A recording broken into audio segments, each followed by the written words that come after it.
Amém, glória a Deus. Como eu já havia dito mais cedo, o Senhor botou esse propósito no coração da Janaína, né? Onde toda quarta-feira a gente vai se reunir para falar sobre a depressão, sobre transtorno de ansiedade, sobre síndrome do pânico. E é com muito orgulho, sabe? Orgulho não de mim, mas eu tenho tanto orgulho de ser filha de Deus, de poder provar esse amor que o Senhor tem por nós. A todo dia o Senhor me surpreende, eu fico maravilhada como Ele nos ama. Eu acredito que todos nós que estamos aqui já ouvimos falar, né, sobre depressão, sobre síndrome do pânico. Pelo menos uma vez na nossa vida a gente já ouviu falar sobre isso. Mas nem todos nós temos um conhecimento um pouco mais aprofundado do que seria isso. E no decorrer desses dias, desses últimos dias, né, nós podemos ver como vem crescendo, né, esse mal, esse momento em que todos nós estamos passando, devido à pandemia, devido ao isolamento social, devido ao estresse, tem se agravado, né, ainda mais.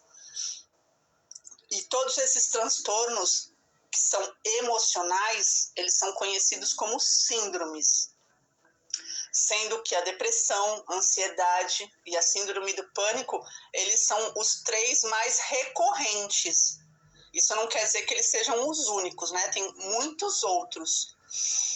E aí, quando eu falei, Senhor, o que eu vou falar para elas nessa noite? Eu fui pesquisar, né? Eu não tenho conhecimento médico, eu não tenho conhecimento na área de psicologia, de psiquiatria. O conhecimento que eu tenho é um conhecimento de vivência, né? Há um tempo atrás, a depressão bateu na porta da minha casa e eu fui pega de surpresa, porque meu filho sempre foi um menino muito bom, muito bonzinho, muito carinhoso. Ele era reservado, mas ele sempre foi muito prestativo, muito amoroso. E aí ele foi começando a se fechar, a se isolar, vivia enfurnado no quarto dele, não queria mais saber de conviver, né, do convívio social com a família. E muitas pessoas ainda me falavam, isso daí é normal, é da idade, é adolescente, vai passar, é assim mesmo, é uma fase. Só que não passou, né? Foi se agravando, foi se agravando, foi se agravando, se agravando cada vez mais. Até o dia que eu fui conversar com ele e ele em lágrimas falou, não, mãe, eu preciso de ajuda. Eu não aguento mais. É difícil falar sobre isso. E eu fui procurar ajuda, né? Eu fui procurar um médico, fui procurar psicólogo, eu fui procurar psiquiatra.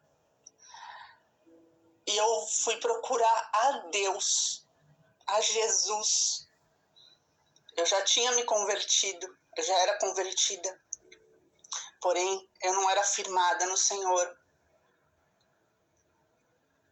Outras coisas vinham na frente na minha vida do que Deus. E foi Ele quem me sustentou. Foi Ele que me deu forças para que eu passasse por toda essa tempestade. E louvado seja o nome do Senhor, né? Glórias a Ti, Pai. Os transtornos emocionais, eles são disfunções psicológicas. O que seria uma disfunção? É um funcionamento anormal ou prejudicado. É algum distúrbio da função de um órgão, né? E os transtornos emocionais, eles causam muita dor e muito sofrimento. Por isso que quase sempre eles vêm acompanhados de sintomas físicos, né, que geralmente estão associados a um quadro de depressão.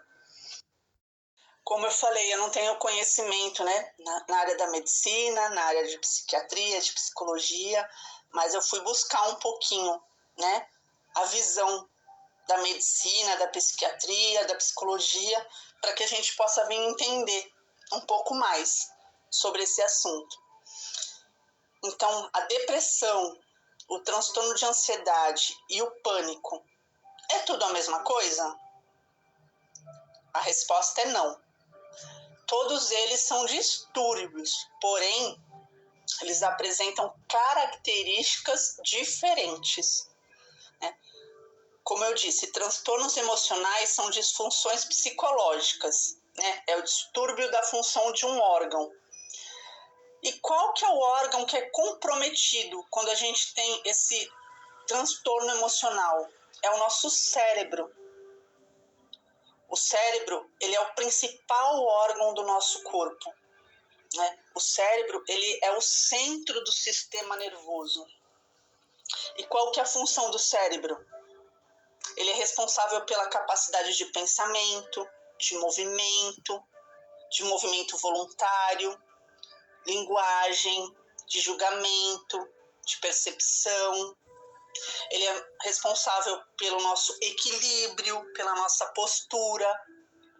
Então, quando essas síndromes, elas atingem, né, o nosso organismo, o nosso cérebro, ele acaba tendo esse distúrbio na sua função. Ele não funciona como ele deveria funcionar. Então, essas síndromes, elas levam à alteração do nosso pensamento, das nossas emoções, do comportamento, né? Elas causam angústia, elas interferem de uma forma muito negativa no cotidiano, no nosso cotidiano, né? A depressão é talvez o mais conhecido de todos esses distúrbios, mas ele não é o único. Infelizmente, não são apenas a ansiedade não, né? Porque tem ansiedade todos nós temos, né? O transtorno de ansiedade e a síndrome do pânico que fazem companhia à depressão. Eu posso citar aqui só alguns outros exemplos. A fobia social. Meu filho, quando estava com depressão, ele não aguentava ficar num lugar que tinha muita gente. Ele não suportava. E eu não entendia. E hoje eu entendo. Ele tinha fobia. Ele não se sentia bem naquele lugar. O transtorno afetivo bipolar. Manias. E muitos outros, né? E quais são as diferenças entre a depressão, Vivian?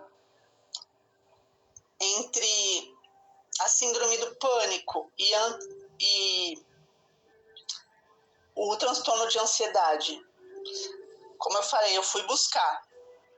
E aqui diz assim, ó, que a depressão é uma doença psiquiátrica e crônica, completamente diferente da tristeza que todos nós sentimos de vez em quando. Todos nós, né, estamos suscetíveis à tristeza. A gente tem os nossos momentos de tristeza, né? Só que nos quadros de depressão, a tristeza que é natural da gente sentir por algo ruim que nos aconteceu, ela simplesmente não passa. Ela se prolonga, né, por dias e dias, no mínimo 2 semanas. E o mal-estar emocional, ele pode não ter nenhum motivo aparente. Simplesmente é ativado um gatilho e essa tristeza vem e permanece. Não precisa ter nenhum motivo aparente, ela simplesmente vem.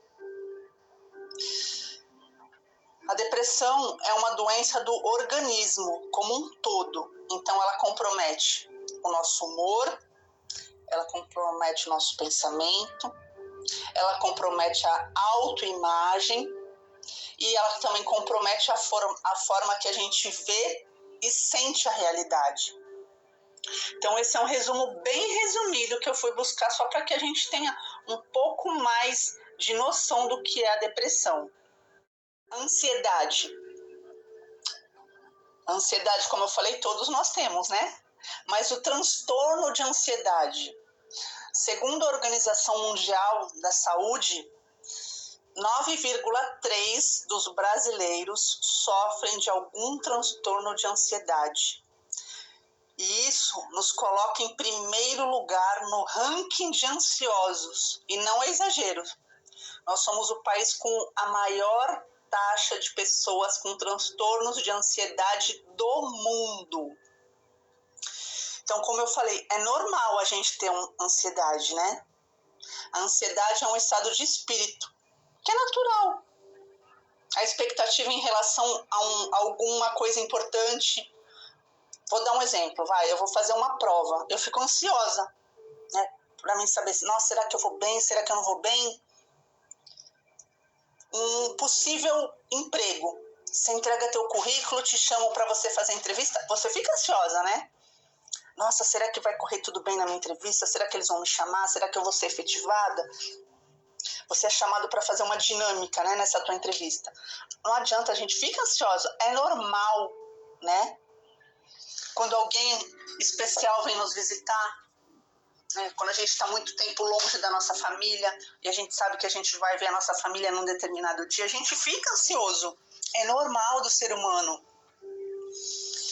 Todas essas situações, elas mexem com as nossas emoções, né? Por outro lado, ansiedade, enquanto transtorno, né, quando ela se encaixa aqui no transtorno de ansiedade, ela não é a mesma ansiedade que é normal que a gente sente. O transtorno de ansiedade é uma sensação muito angustiante.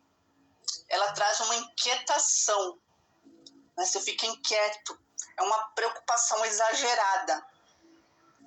Aquele sentimento, ele te domina, você não consegue tirar aquilo da mente. Você fica exageradamente preocupado. Essa preocupação te leva à inquietação. Isso acaba sendo prejudicial. E ela causa um sentimento de urgência e pressa. Ela é intensa e duradoura o bastante para atrapalhar as atividades normais do dia a dia. Então, quando a pessoa ela tem um transtorno de ansiedade generalizada, ela é acometida dessa sensação de angústia, que traz a ela uma inquietação, uma preocupação exagerada, e ela tem um sentimento de urgência e de pressa. E vai ser por um período, né, duradouro. E isso chega a atrapalhar ela nas coisas mais simples do dia a dia. Ela não consegue se concentrar em outra coisa. Ela fica presa nessa ansiedade excessiva. No entanto, é importante a gente prestar atenção, né? Porque o que deveria ser um misto de expectativa, alegria e uma leve preocupação torna-se motivo de sofrimento. Então, ser ansioso, ter ansiedade, ser ansioso, todos nós temos um pouquinho de ansioso, né? A gente fica ansioso mesmo. Mas a palavra diz que a gente também não deve andar ansioso por coisa nenhuma. Porém, a gente fica. Mas o transtorno de ansiedade é algo muito mais profundo, né? É diferenciado. Por isso que a gente tem que saber quais são, né, os sintomas para que a gente também possa entender o que a gente está sentindo ou até mesmo o que uma pessoa próxima a gente está sentindo. Como eu falei, né, a pessoa ela fica tão presa naquela preocupação, naquele medo extremo, que as coisas simples da sua rotina ela não consegue executar. Algumas pessoas apresentam sintomas físicos que acabam atrapalhando nas suas atividades. Isso se torna uma grande agonia. O transtorno de ansiedade generalizada, ela também é conhecida como TAG, T-A-G. E é um estado de ansiedade persistente e de difícil controle. E o que seria a síndrome do pânico? A síndrome do pânico é um agravamento da ansiedade. Então, é um pouco além da ansiedade. Em outras palavras, são crises repentinas de ansiedade aguda. E elas são marcadas por muito medo e desespero. E ela também está associada a sintomas tanto físicos como emocionais. Na síndrome do pânico ou transtorno do pânico, a pessoa tem crises onde o medo é o principal sentimento. Vou dar como exemplo, ela tem medo de perder o controle, ela tem medo de ter um ataque cardíaco, ela tem medo de sair na rua, né? Isso tudo porque ela não faz a menor ideia de quando ou se a crise vai acontecer. Então, tudo isso gera um estado de tensão e ansiedade, que aí igualmente favorece o aparecimento de outras fobias, né? A mais comum é a agorafobia, que é justamente o que eu falei agora, medo de sair de casa, medo de estar em locais públicos, de multidão, de qualquer outro lugar que não seja onde ela se sinta segura, de qualquer outro lugar onde exista dificuldade de escape, assim, de ela conseguir estar no lugar que ela tem como seguro para ela. Outra igualmente comum é a fobia social, como a gente falou anteriormente, mas existem várias outras, né, que a gente pode falar numa outra ocasião. Que nesse breve resumo já deu para a gente perceber que a ansiedade e a síndrome do pânico, elas estão associadas. Embora elas não sejam exatamente a mesma coisa, todas as pessoas com síndrome do pânico sofrem de ansiedade. Mas nem todas as pessoas que têm ansiedade desenvolvem o síndrome do pânico. Deu para entender? Então, a síndrome do pânico é um estágio mais avançado da ansiedade, né?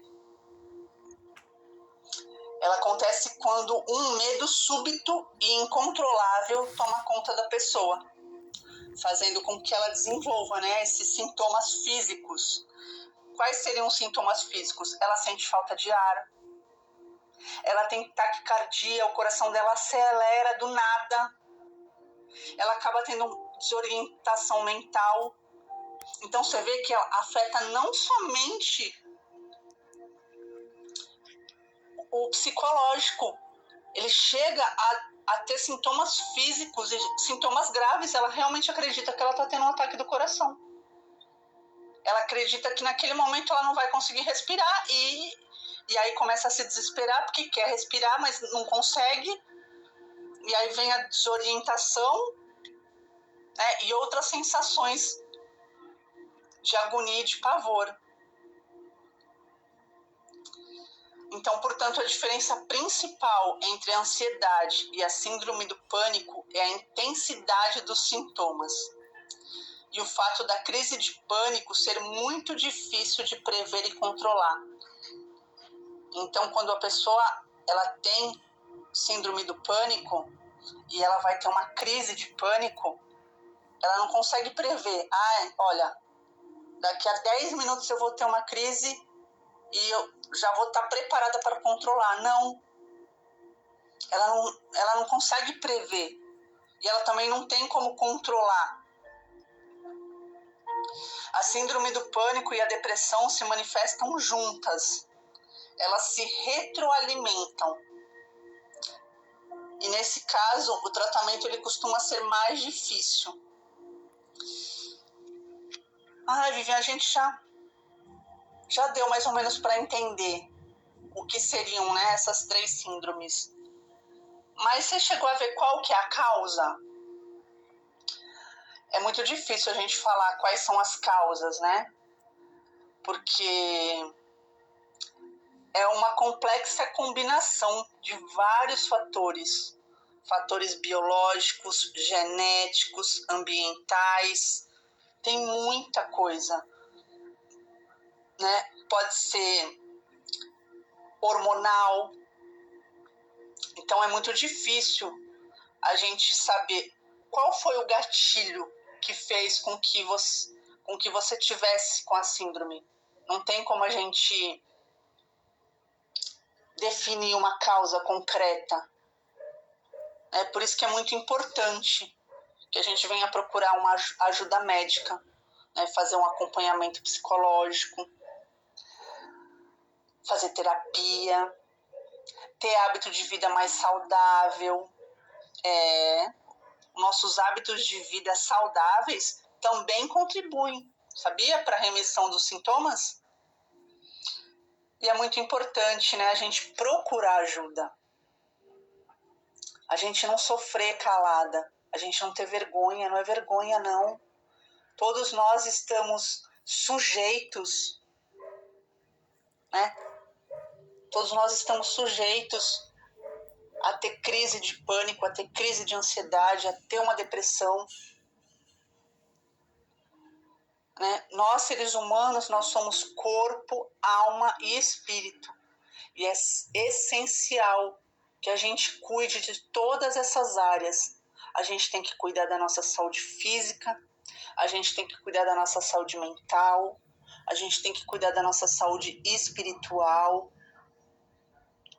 Como eu disse, eu mesma já tive meu filho diagnosticado com depressão. E eu posso afirmar que não foi só o meu filho que sofreu. Todos nós aqui de casa fomos impactados por esse mal. E a gente sofreu muito. Mas muito, muito mesmo. Sofremos porque a gente se sente impotente. Né? A maioria de nós aqui é mãe. Então imagina você olhar seu filho e você se sentir impotente diante daquela situação. No começo você começa a buscar, né? Senhor, aonde foi que eu errei? O que faltou? O que eu fiz de errado? Eu venho te falar, você não fez nada de errado. Você não falhou em nada. Todos nós estamos propícios. Não tem como a gente achar um culpado, porque não tem um culpado. A minha filha no começo não aceitava. Até acho que por falta de conhecimento, achava que era frescura, que meu filho queria chamar atenção. Então, além de eu estar com meu filho com depressão, eu ainda tinha uma filha que também eu precisava ter controle para lidar com toda aquela situação. Mas, glória a Deus, né, que Deus, Ele é fiel. Glória a Deus, que a todo momento Deus esteve conosco. Mesmo nos momentos mais difíceis da nossa vida, Deus, Ele é conosco. Ele jamais nos abandona. Ele jamais nos desampara, como diria minha irmã Eliana. A palavra do Senhor diz, porque Deus tanto amou o mundo que deu o seu Filho unigênito, para que todo o que nele crê não pereça, mas tenha a vida eterna. Glória a Deus. Deus é amor. Deus é vida. Deus é paz. A vontade de Deus não é que a gente pereça, não, mas que a gente tenha vida em abundância. Não somente nesse plano aqui terreno, não, que a gente se encontra nesse momento, mas na eternidade com Ele. Essa é a vontade de Deus. E muitas pessoas, por falta de conhecimento, né, alegam, tá com depressão, é falta de Deus, é falta de Deus na tua vida, não tem nada a ver com a gente ter Deus ou não ter Deus na nossa vida. Como eu disse, todos nós estamos sujeitos. O que eu quero deixar bem claro é que Deus, Ele nos ama. E o amor de Deus, ele é incomparável, ele é ilimitado. O amor de Deus pode transformar toda e qualquer situação. Não há impossível para Deus. Que você venha ter essa certeza todos os dias da tua vida. Que o amor de Deus, ele transforma toda e qualquer situação. Que não há impossível para Deus. Meu processo foi dolorido. Foi um caminho de pedra que eu tive que passar. Sabe quando você está naquele caminho de pedra e você está descalço? Eu tive que passar por esse caminho de pedra ainda descalço. Mas o Senhor estava do meu lado. O Senhor me ajudou. O Senhor cuidou de mim quando eu precisava ser cuidada. O Senhor me deu força quando eu precisava de força. Porque tinha dias que eu olhava para o meu filho e eu já tinha assim, a impressão de que eu já tinha perdido meu filho. Era só o corpo dele que estava aqui. Mas Deus me deu a vitória. Glória a Deus, Senhor. Glória a Deus, Pai. Lá em João 16:33, a palavra do Senhor diz: eu disse essas coisas para que em mim vocês tenham paz. Neste mundo vocês terão aflições, contudo, tenham ânimo. Eu venci o mundo. Todos nós teremos aflições, mas quando a gente tem Deus na nossa vida, Ele nos dá a paz, né? A paz que excede todo o entendimento. Ele nos dá o ânimo que a gente precisa. Ele é o nosso combustível. A fé que a gente tem nesse Deus todo-poderoso é o que faz com que a gente vença o mundo. Jesus, ele sabia que a gente passaria por momentos difíceis, que a gente teria medo, que a gente teria aflição, que nós teríamos angústia. Jesus sabe de todas as coisas. Ele sabe das nossas limitações como seres humanos, pois ele se fez humano, né? Ele viveu aqui na Terra como humano. Né? Lá em Filipenses 2:7-8, diz assim: pelo contrário, ele abriu mão de tudo o que era seu e tomou a natureza de servo, tornando-se assim igual aos seres humanos e vivendo a vida comum de um ser humano. Ele foi humilde e obedeceu a Deus até a morte de cruz. Aleluia, Senhor, glórias a Ti. Aqui, nessa passagem, a gente vê que Jesus, Ele abriu mão de toda a sua glória, toda. Ele é o Deus Todo-Poderoso, mas Ele abriu mão e Ele se tornou igual a nós. Não diz aqui que Ele era parecido, Ele se tornou igual aos seres humanos. Ele viveu a vida comum, a vida igual a de um ser humano.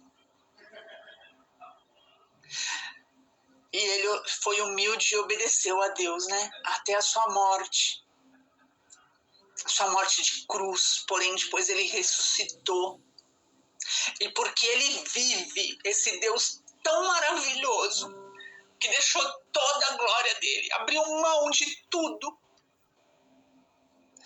por mim e por você. Porque ele vive, a gente pode crer no amanhã. Louvado seja o teu nome, Senhor. Louvado e engrandecido seja o teu santo e poderoso nome, Senhor. Tu és santo, justo e fiel. Louvado seja o nome do Senhor Jesus. Aleluia. Nos conhece. Muitas das vezes a gente pode pensar: poxa, ninguém me entende, ninguém sabe o que eu passo, ninguém sabe o que eu sinto, ninguém sabe como está sendo difícil para mim. Jesus sabe. Jesus melhor do que ninguém sabe. Ele sabe os teus pensamentos, ele esquadrinha teu coração. Ele é contigo a todo momento. Jesus é tão lindo. Tu és lindo, Pai. Quero ler para nós nessa noite uma passagem que está lá em Mateus 26. Mateus 26, do 36 até o 44, eu vou ler, tá bom? Então diz assim: Jesus foi com seus discípulos para um lugar chamado Getsêmani e lhes disse: sentem-se aqui enquanto vou ali orar. Levando consigo Pedro e outros 2 filhos de Zebedeu, começou a entristecer-se e a angustiar-se. Disse-lhes então: a minha alma está profundamente triste, numa tristeza mortal. Fiquem aqui e vigiem comigo. Indo um pouco mais adiante, prostrou-se com o rosto na terra e orou: meu Pai, se for possível, afasta de mim este cálice. Contudo, não seja como eu quero, mas sim como tu queres. Depois, voltou aos seus discípulos e os encontrou dormindo. Vocês não puderam vigiar comigo nem por 1 hora? Perguntou ele a Pedro. Vigiem e orem, para que não caiam em tentação. O espírito está pronto, mas a carne é fraca. E retirou-se outra vez para orar. Meu Pai, se não for possível afastar de mim este cálice sem que eu o beba, faça-te a tua vontade. Quando voltou de novo, os encontrou dormindo, porque seus olhos estavam pesados. Então os deixou novamente e orou pela 3ª vez, dizendo as mesmas palavras. O tempo que Jesus esteve ali no Getsêmani, como a gente pôde ler agora, não foi um tempo fácil, né? Não foi um tempo nada fácil para Jesus. Ele já sabia que estava próximo, né? Que ele já ia ser entregue na mão dos que queriam a morte dele, né? Dos que queriam condená-lo. A morte dele, mas depois ele ressuscitou, a gente sabe, né? Então, como a gente acabou de ler, Jesus estava começando a ficar triste e angustiado. Ele disse aos seus 3 discípulos que o acompanhassem.